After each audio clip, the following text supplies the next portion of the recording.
నమస్తే, welcome to the view point. Telangana కుంభమేళాగా పిలిచే అతిపెద్ద గిరిజన ఉత్సవం సమ్మక్క సారలమ్మ మేడారం మహాజాతర ప్రారంభమైంది.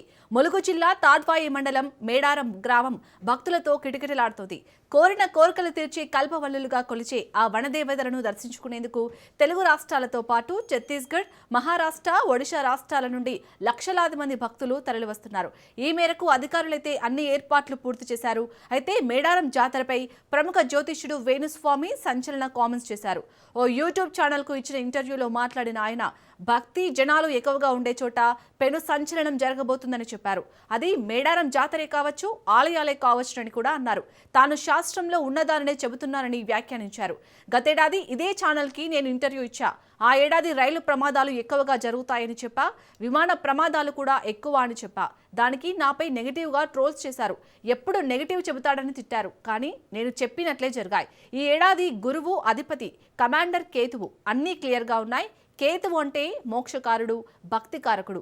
ఈ ఏడాది 2026లో ఎక్కడైతే జనాలు ఎక్కువగా గుమ్మిగూడి ఉంటారో అక్కడ ప్రాబ్లమ్స్ వస్తాయి.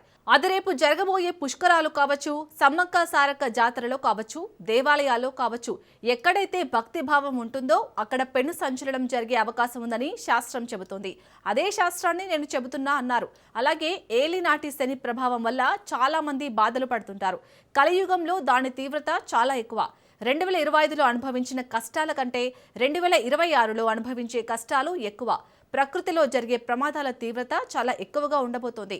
ప్రకృతి పరంగా, సామాజికంగా, అగ్ని ప్రమాదాల పరంగా, వాహనాల పరంగా చాలా రకాల సమస్యలు ఈ ఏడాది ఉండబోతున్నాయని వేణుస్వామి వెల్లడించారు.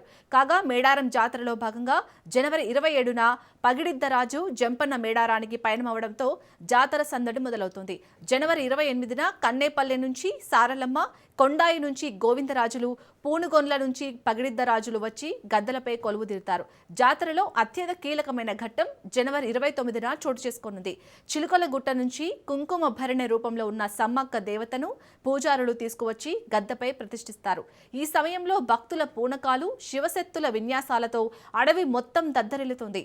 జనవరి 30న భక్తులు తమ మొక్కులను తీర్చుకుంటూ దేవతలకు సమర్పించే నిలువెత్తు బంగారంతో గద్దెలు నిండిపోతాయి. జనవరి 31న దేవతల వనప్రవేశంతో ఈ మహాజాతర ముగుస్తుంది. చివరిగా ఫిబ్రవరి 4న నిర్వహించే తిరుగువారం పండుగతో ఉత్సవాలు అధికారికంగా సమాప్తమవుతాయి.